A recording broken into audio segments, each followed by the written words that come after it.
Victory comes from finding opportunities in problems. Correct your mistake as soon as you have found it. It is the business of a general to be quiet and thus ensure secrecy, upright and just, and thus maintain order. No nation has ever benefited from a prolonged war. Defeat the enemy's strategy. Probe him and learn where his strength is abundant and where deficient. The nature of war is constant change. A leader leads by example, not by force. Do not press an enemy at bay.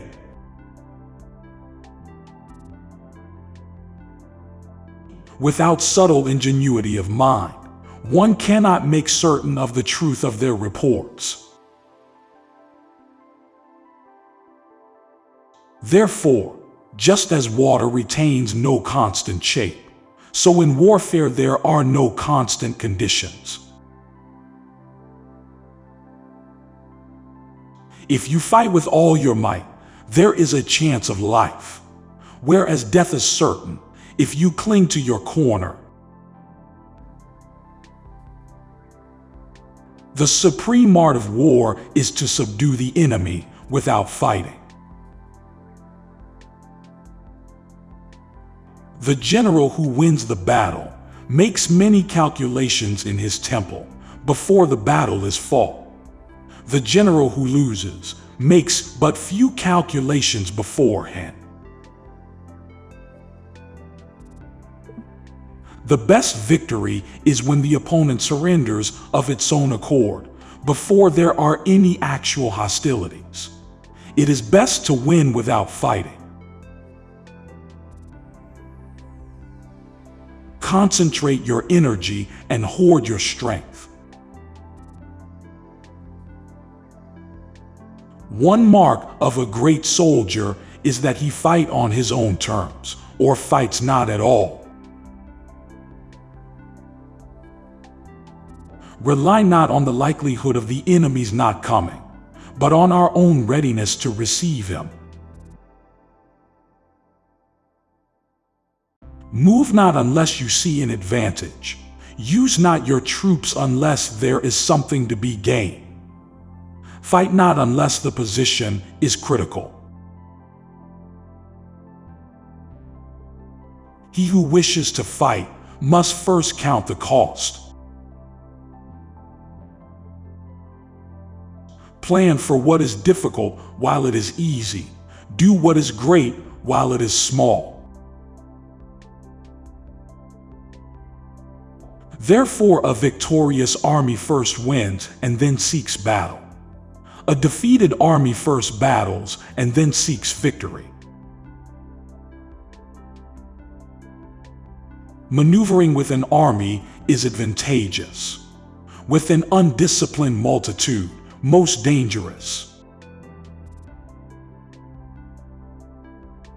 Know thy enemy and know thyself, and you will win 100 battles.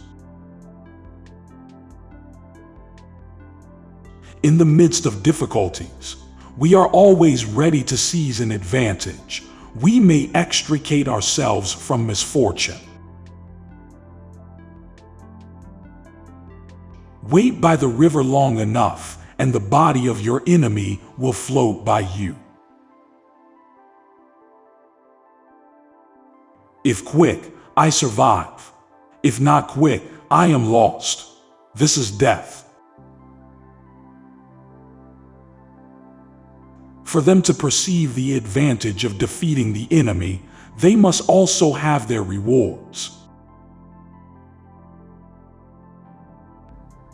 The one who figures on victory at headquarters before even doing battle is the one who has the most strategic factors on his side.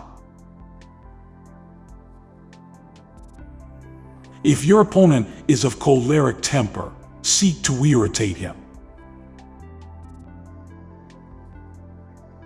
If you follow the enemy's shifts and changes, you can always find a way to win. If you are strong, appear weak. But if you are weak, appear strong.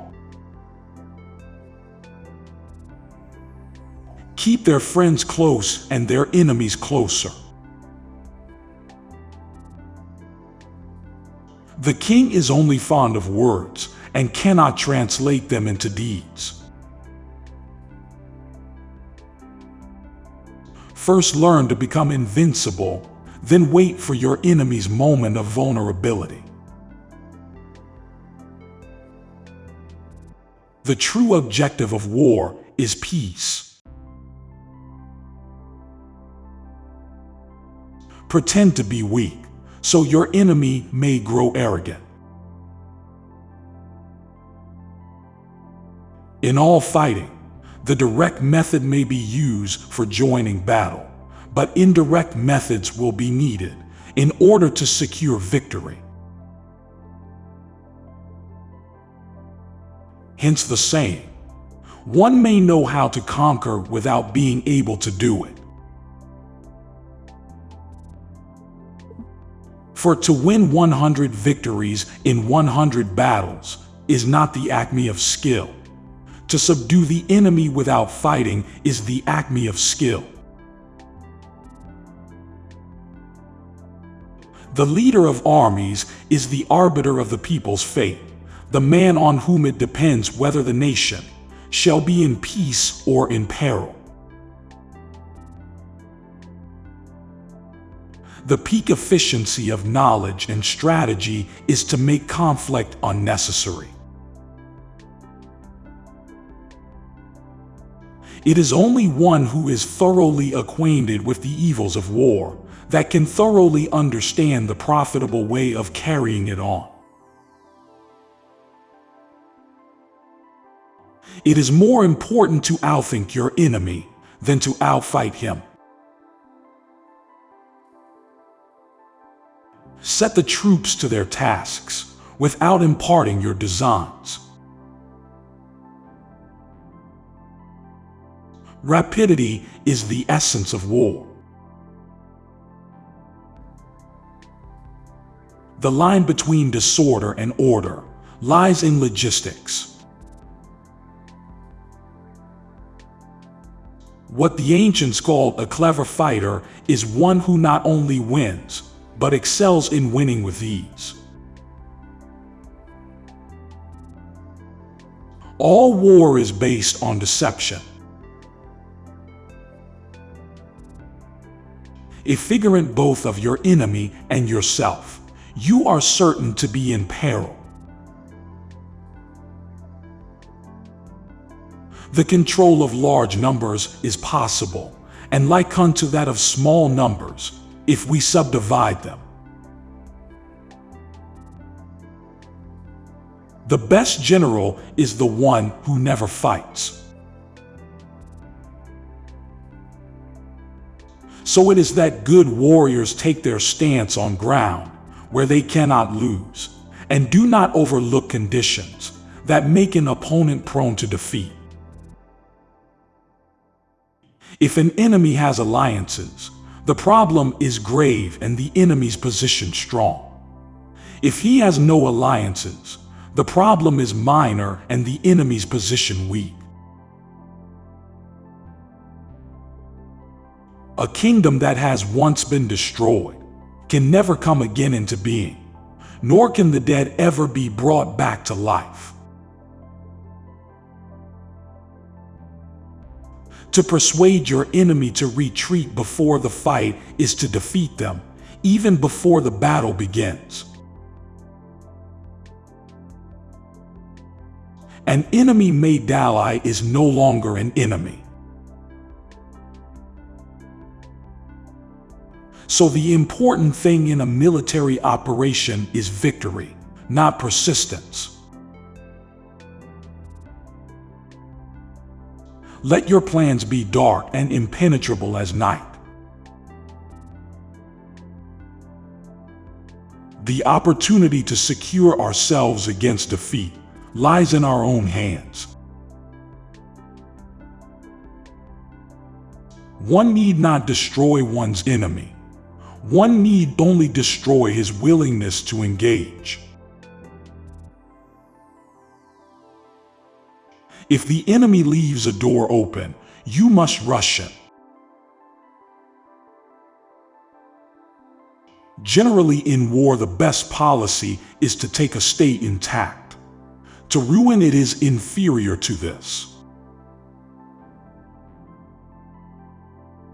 Those who would wage war should first eliminate all domestic enemies before proceeding to attack the external foe. Amid the turmoil and tumult of battle, there may be seeming disorder and yet no real disorder at all. Ultimate excellence lies not in winning every battle, but in defeating the enemy without ever fighting. Swift as the wind, quiet as the forest, conquer like the fire, steady as the mountain. Who can determine where one ends and the other begins? Begin by seizing something which your opponent holds dear. Then he will be amenable to your will. Thus the skillful general conducts his army just as though he were leading a single man, willy-nilly, by the hand. The supreme excellence is not to win 100 victories in 100 battles. The supreme excellence is to subdue the armies of your enemies without having to fight them. He who relies solely on warlike measures shall be exterminated. He who relies solely on peaceful measures shall perish. Victory is reserved for those who are willing to pay its price.